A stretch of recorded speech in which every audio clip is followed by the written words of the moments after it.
O bate-papo de hoje vai ser sobre a construção da sexualidade feminina. E a convidada é a professora, psicanalista Miriam. Tudo bem, Miriam? Como vai? O Tudo bem, Rosane, obrigada pelo convite. que tu pensa a respeito desse tema? Assim, por onde a gente pode começar falando a respeito? Então, a sexualidade feminina é um tema bastante enigmático, digamos assim, né? Porque ele depende da resposta subjetiva, né? Depende da resposta de cada mulher. Não tem uma determinação prévia, né? Ou então, o século XXI, o nosso tempo, né? Está marcado pela oportunidade de a gente mesma construir respostas, né? As mulheres dos séculos anteriores, né, do passado, elas tinham que seguir ideias prontas, né, Rosane? Vinha essas determinações familiares, o que a mãe dizia, ou não falar sobre sexo era o que era, digamos, que tinha de mais frequente, né? Não falar de sexualidade. E hoje a gente pode pensar que isso mudou completamente, que cada mulher pode, sim, responder a partir da própria experiência o que é a sexualidade. Uhum. No passado era pecado, era feio, não era algo permitido, era algo não debatido entre mãe e filha. Então, como é que ficava toda essa construção, né? Como é que ela ia aprender sobre o seu corpo, sobre a questão do prazer, do Uhum. parceiro? De fato, essa ideia do pecado parece que ainda paira, assim, né, no meio nas famílias ainda, assim, né, ainda tem grupos hoje, né, parece uma onda, assim, não sei se é passageira, né, mas de meninas que até adiam a primeira relação sexual, né, parece mais do que, digamos, talvez algumas décadas atrás, né, que estão adiando a iniciação sexual, né, pensando, então, que isso é alguma coisa mesmo ligada à ideia de pecado. Não parece que esteja tão ultrapassado assim, ou que esteja só algo do passado, parece que ainda hoje, junto com proibições, silenciamentos, né, a vergonha, eu acho que a vergonha não está superada ainda. A gente escuta das mulheres, né, a dificuldade tanto da relação em si, quanto de falar sobre sexo, né? Seja com colegas, mãe, filha, né? Não é uma prática assim tão comum falar de sexo entre mãe e filha, eu acho, né? Na minha experiência, né, clínica, ou também, né, na docência, que a gente acaba falando, de certo modo, diretamente com alunos, enfim, alunas e alunos, ainda é um tabu, me parece, a sexualidade. Uhum. Deu uma travada ali, não sei se está tudo ok. Deu uma travada assim no teu vídeo, Miriam. Deixa eu ver aqui, minha internet aqui. Mas sim, então tu acha que ainda Tudo bem. existe, em pleno século XXI, ainda existe essa questão de não falar sobre o tema? Tu acha que em qualquer idade, jovens ainda têm essa questão de preconceito, de não aceitação? Elas têm vergonha do quê, na verdade? De falar sobre o tema, ou do seu corpo, ou de mostrar seu corpo para alguém? Não reconhecem o seu corpo? Como é que é isso? Assim? Como é que tu enxerga? Eu acredito que sim, que essas possibilidades, né, isso que você a lista aí faz uma lista, né, de vergonhas, né, de possibilidades da vergonha, né, é do corpo, parece que sim, né. Tem uma tirania aí, né, do que deve ser um nariz perfeito, uma boca, o volume dos seios, né, cintura, altura. Eu penso que esses aspectos, né, atuais, assim, ainda imperam, e talvez imperem mais ainda. Né? Digamos, os motivos são novos para uma menina ter vergonha, né, uma mulher, inclusive, né, você diz diferentes idades, eu acredito que sim, eu concordo, porque tem esses imperativos, né, de um corpo ideal, de uma perfeição, né, de que as mulheres deveriam alcançar, e isso afeta o sexual também, digamos, né, falar sobre isso, né, lidar com essas imperfeições que são a beleza da mulher mesmo, né, então me parece que sim, o corpo e também falar, eu acho que é difícil, né, mostrar desejo, por exemplo, né, mesmo que se mostre mais. Tá, então nós estamos falando de uma construção social midiática que exige que a mulher tenha um corpo perfeito daquela modelo, aquele corpo esbelto, sedutor, senão ela não vai conseguir ser uma mulher atraente.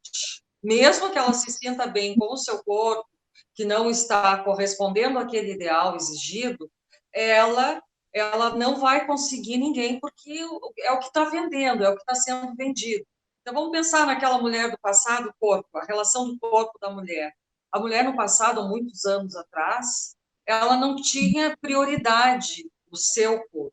A sua ocupação era com o outro, com o marido, era com os filhos, era com a casa, Sim. era com tudo ao seu redor, menos consigo mesma.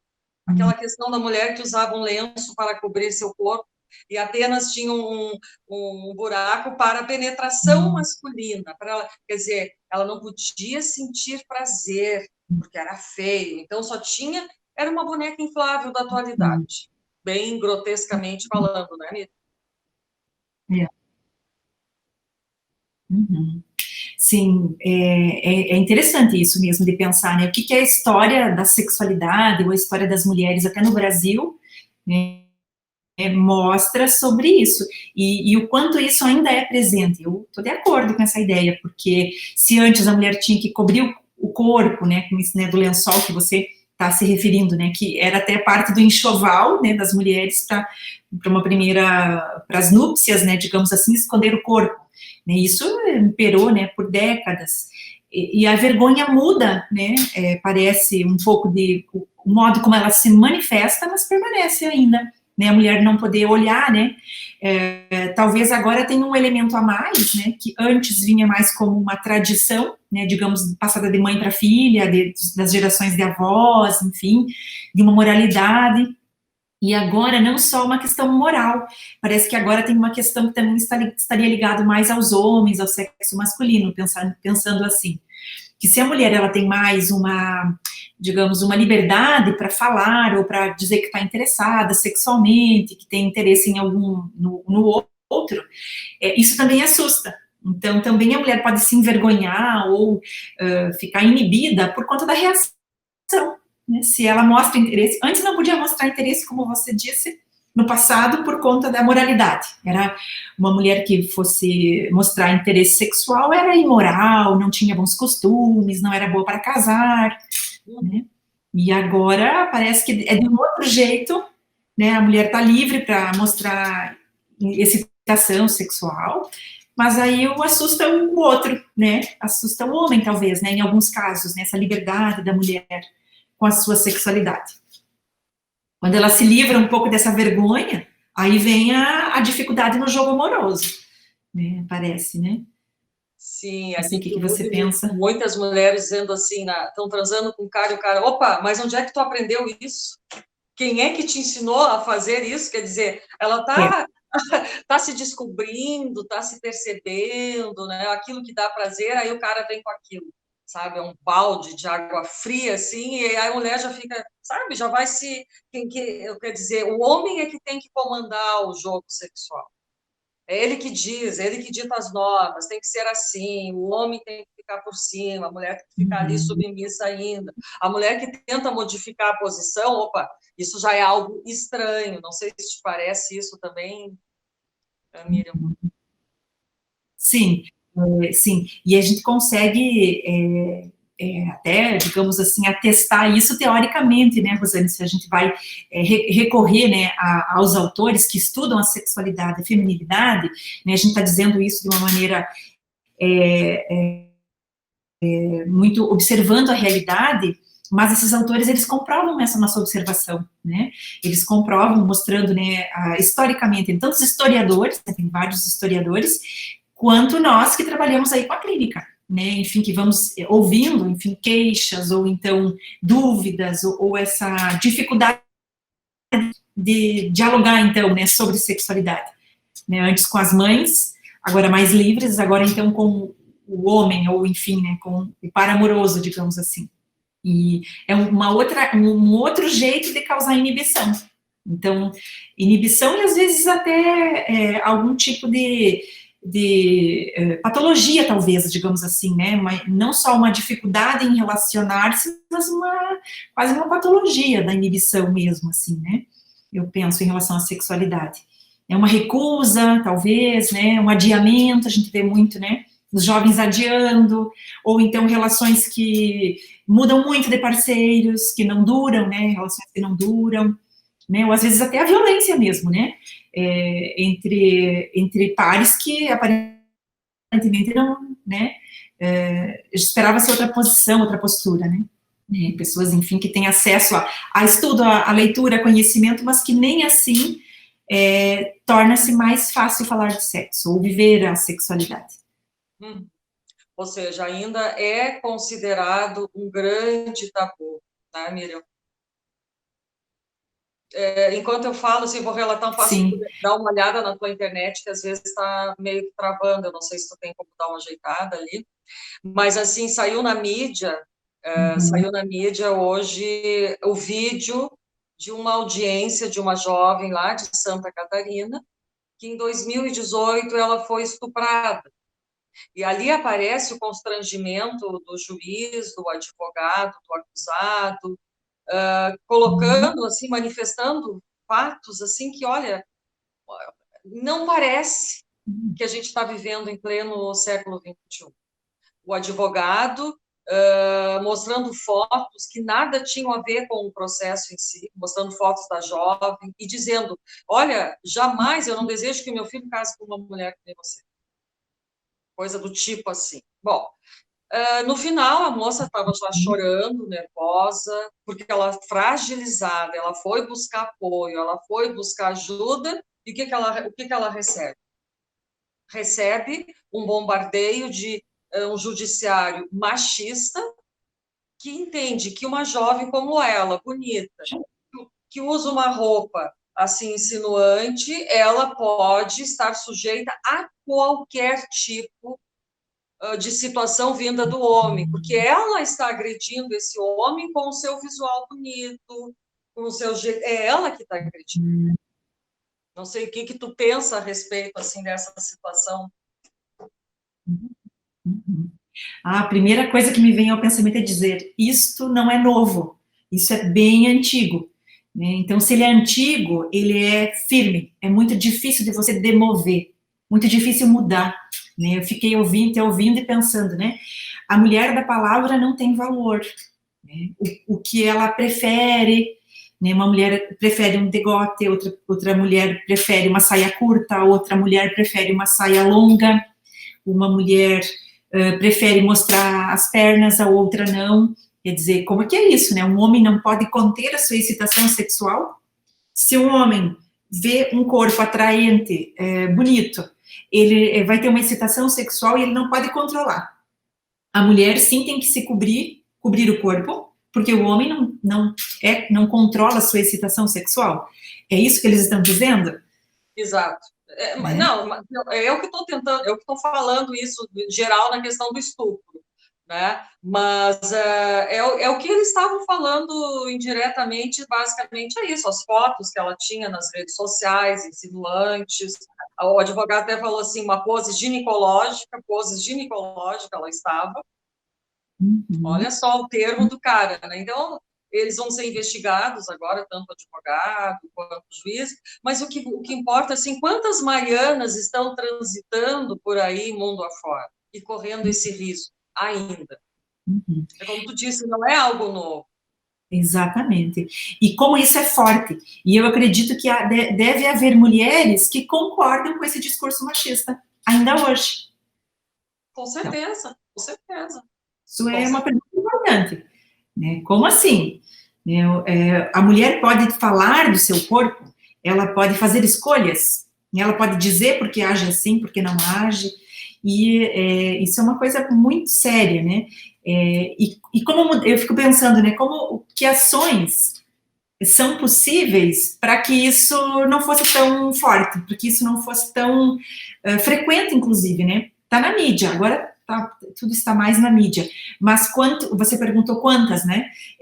Quantas estão têm vergonha do que aconteceu, né, da violência, ou de algum tipo de violência moral, enfim, né, acontece no interior das empresas, das instituições, e ninguém fala.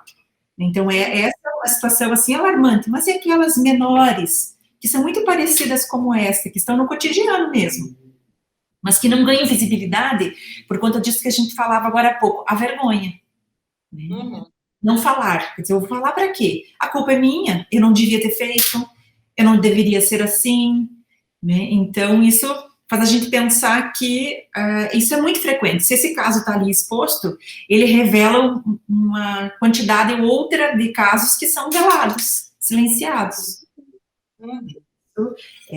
Isso é certamente preocupante. E é difícil pensar saídas sobre isso, né? Se ainda há mulheres que acreditam que não se deve mostrar o corpo, que então a mulher é responsável por aquilo que acontece com o homem, inclusive, porque é ele que teve a excitação corporal, digamos, né? O que é isso, né? O que é isso que se diz sobre a vestimenta de uma mulher, a conduta, né? Parece que tem a ver com o que a gente falava sobre a mulher não manifestar nada, não pode vir nada dela, né? Porque o homem poderia só recusar, né? Digamos, não o caso em si do estupro, né? Se trata aí talvez de uma patologia do estuprador, né? Como é que é, ou diferentes casos de estupro, né? Poderíamos aventar isso, mas só o fato em si, né? Como ler esse fato? O que a gente pode escutar do que está ali nas entrelinhas, né? Do que não foi dito nesse vídeo, né? O que a gente pode ver que não foi dito? Eu acho que isso é um aspecto bastante interessante, né? Digamos que a área psi pode ajudar nesse sentido, assim, né? A ver aquilo que está por trás, o que está latente. O que essas pessoas não discutem, não nos levam a pensar, a refletir mais sobre isso? Né? O que está velado nesse assunto? Né? Uhum. Como, tipo, a mulher que, sei lá, flerta com outro homem merece apanhar. Ah, ele mereceu apanhar. Ah, mereceu ser... Aqui em Toledo teve vários projetos nessa linha, assim, da pornografia de revanche, né? Agora, por você falar disso, me lembrei. Né? De relacionamentos bonitos, enfim, relacionamentos comuns, digamos assim, né? Terminavam, e aí, por conta de ter guardado alguma imagem daquele relacionamento, a pessoa coloca aquela imagem, aquela cena na internet e a pessoa fica exposta. Quer dizer, e por conta de um término. Quer dizer, o que é isso? Né? Ah, mereceu. Ah, não, mereceu. Agora, e os meninos? Como é que são? Né? São só as meninas? São só as mulheres? Porque isso que você estava dizendo, o que é o machismo? Como é que a gente pode pensar o machismo agora? E como que ele impacta na sexualidade? Né? Na expressão da sexualidade. Né? E assim, ó, a mulher, depois de uma certa idade, é assexuada. Por quê? Porque o corpo já não tem mais atrativo nenhum, então ela já não serve mais. Então ela fica de lado. Olha que interessante esse fato. Uhum. A mulher se sente rejeitada, entra na menopausa, aí que ela poderia, assim, estar livre para transar sem culpa, sem medo, ela é jogada de lado. Agora você não serve mais, agora eu vou olhar para outras meninas jovens. Uhum. Uhum. Então, parece que tem os dois lados nesse sentido. Tem, por um lado, as mulheres também descobrindo homens mais jovens, está mais frequente, o que é uma notícia boa, né? Pensando assim, o sexo não está, principalmente para os homens, naquilo que os olhos veem, né? Está muito mais na fantasia, né? Está muito mais na capacidade, né, de pele, de atração, enfim, de cheiro, enfim, né, daquilo que se pode fazer no jogo amoroso, do que a forma, né? A mulher está mais presa a esses ideais de beleza, né? Então, se ela está de bem com o corpo dela, né, que já não é o corpo jovem e não tem toda essa possibilidade de lubrificação vaginal, vamos dizer assim, né, que tem recursos, né, ela pode lidar com isso de uma maneira mais natural nunca é, né, ela pode, digamos, contar com as novas invenções para se tornar mais, para poder aproveitar melhor daquilo que a sexualidade pode oferecer para uma mulher. Então, tem os dois lados, né? Tem um lado que é esse que a mulher, né, toma para si também essa rejeição, e ela vai ser, digamos, aquela que vai assumir a rejeição e se sentir também escanteada, enfim, né, ignorada, porque ela supõe, ela também tem um ideal, eu acho, acredito eu, que ela tem um ideal também, que ela deveria ser jovem, como essas que vêm por aí, acho que também contribui, porque ela pode dizer não, então não, né, se você não me quer, e aí fazemos como? Né? Então, acho que tem os dois lados. Um é manutenção do sofrimento, né? Antes já era assim. Quando era jovem, não podia expressar a sexualidade porque estava na maternidade. As mulheres, digamos, boas para casar são aquelas que só estão pensando nos filhos, na casa, né, no futuro, em alimentar o marido, né, mesmo que elas tenham uma profissão, ou cuidar bem da educação dos filhos. Aí passou o tempo e agora ambos estão ali na vida e o homem, então, vai ter acesso a mulheres mais jovens, né? Mas isso tá na fantasia, eu penso, mais do que na realidade. Eu acredito que, na realidade, a gente vê mulheres mais abertas a homens mais jovens, 1 ano mais novo, 10 anos mais novos, 15 anos mais novos, que tem vigor físico, que tem potência sexual, digamos assim. Né? E a gente sabe muito bem, hoje, que a potência sexual, ela não está mais ligada só à biologia, né, que tem a ver com o que se pensa, que é a fantasia que promove tanto feminina quanto masculina. Imagina, uns anos atrás, falar em potência feminina. Jamais. Existe? Existe isso?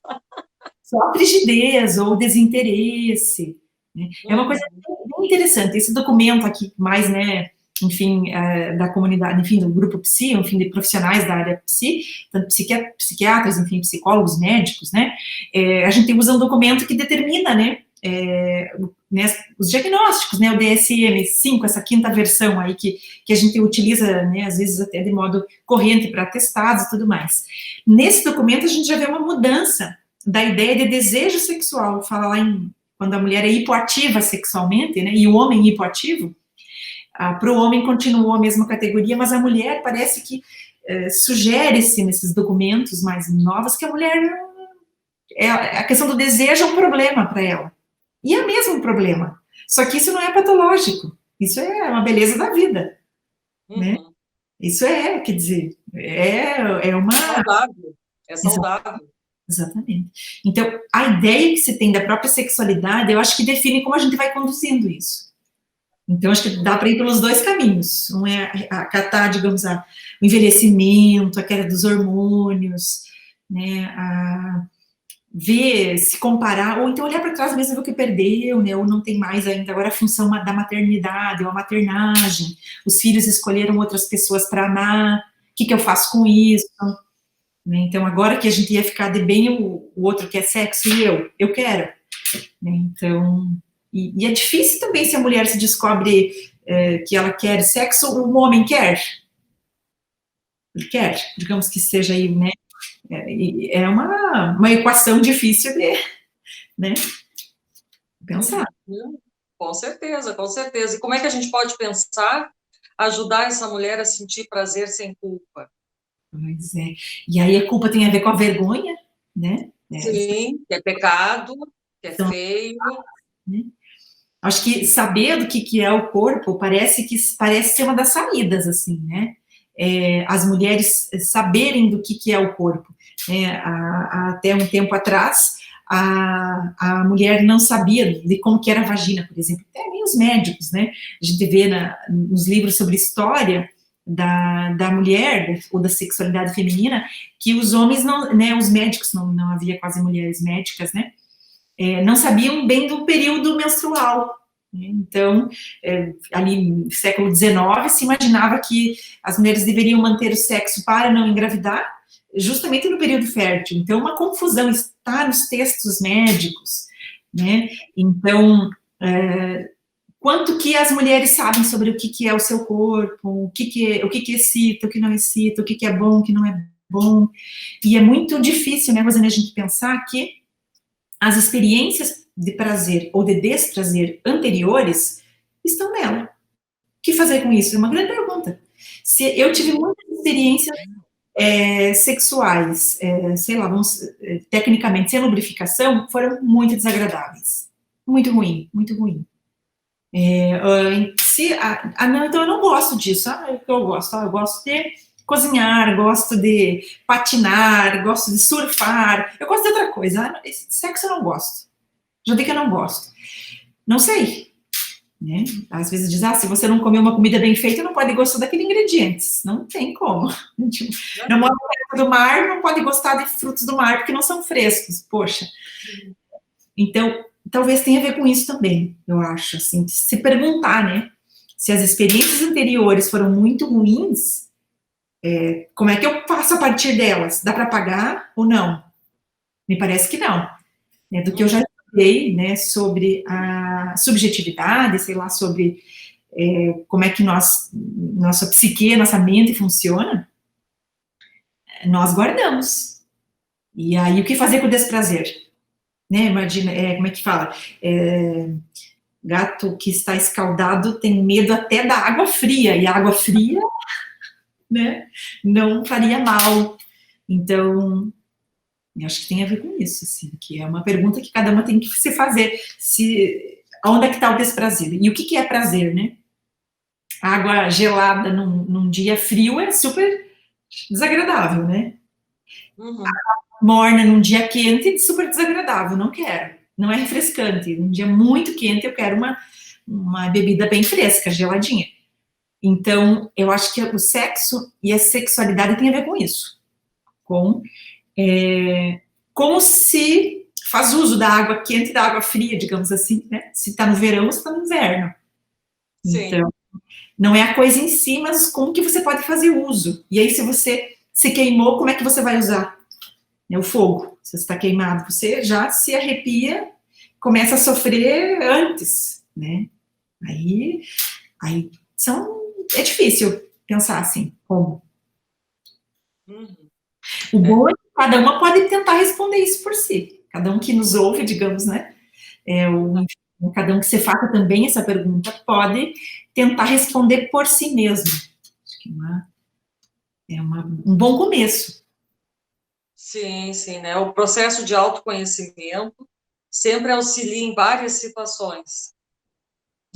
Eu acho que tem que romper com esses padrões pré-estabelecidos, com esses bloqueios que foram sendo construídos ao longo da sua vida, com a criação, com a questão cultural, que foi proibindo, que foi rotulando a mulher como aquela que não precisa sentir prazer. O prazer é do homem, ela é apenas o objeto que vai satisfazer o seu parceiro ou parceiro. Simplesmente isso. Uhum. Sim, é muito, muito sério, né? A gente pensar que, de novo, a história, né? Se a gente for pensar, a gente tem aqui estudo sobre isso, que houve um período que a medicina sugeriu para as mulheres ou para as famílias a retirada do clitóris, né? Cliterotomia, né? Como tem a esterectomia, retirada do útero, ou a atual negação da menstruação, ou dizer, não, isso não, deixa para lá, vamos evitar de menstruar, ou nem, não vamos falar disso, isso é um problema, a TPM é um problema, as mulheres, né, com TPM sofrem, isso é um adoecimento, vamos evitar. Isso agora, mas se eu ouvindo você falar, fiquei me lembrando, então, sobre essa indicação aí do século XIX, né, da retirada do clitóris, porque as mulheres que ficavam muito excitadas ou afoitas, elas se desviavam do caminho certo, que é a família, a moral, só isso. Não que isso não tenha valor, cada mulher tem que dizer o que é valor para ela, mas que não possa sair disso, que não possa que não possa decidir sobre a sexualidade. Eu acho que tem a ver com isso. Para que serve o clitóris, né? Então, se um dia se propôs isso, né, se foi um ato médico, um ato de saúde, digamos, foi pensado, e por homens que estavam estudando e dizendo, olha, como é que a gente lida com isso? Isso é um problema. Uma mulher, excitação é um problema. Então, como é que é? Isso a história diz que foi assim. Ainda é assim? É a pergunta que a gente pode fazer. Ainda alguém pode ter dificuldade de entender o que é excitação, confundir com ansiedade. É uma questão bem importante, assim, a ser pensada. Aquele outro ponto que tu tinha comentado, assim, da ansiedade, que muitas vezes é a questão do prazer que ela está sentindo, aí tem que tomar remédio para não manifestar isso, né, Miriam? Como é É, que é? é muito curioso isso, né? É muito enigmático, né? O modo como a nossa cultura vem tratando isso, né? Porque a TPM parece já uma definição, assim. A TPM é ruim, é uma tensão, acontece antes do período menstrual. Algumas mulheres têm e outras não têm. As que têm são um problema. Vamos então medicar ou vamos apaziguar, acalmar isso, sem fazer uma pergunta, né? Por que essa tensão aparece? Eu estou tensa em função de quê?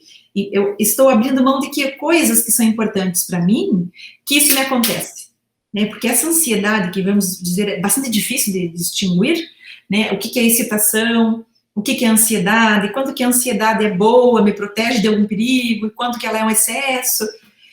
E aí mistura-se com a TPM, né? E aí fica já um conhecimento popular, né? Que veio da medicina, mas que se popularizou, e aí tá uma resposta pronta.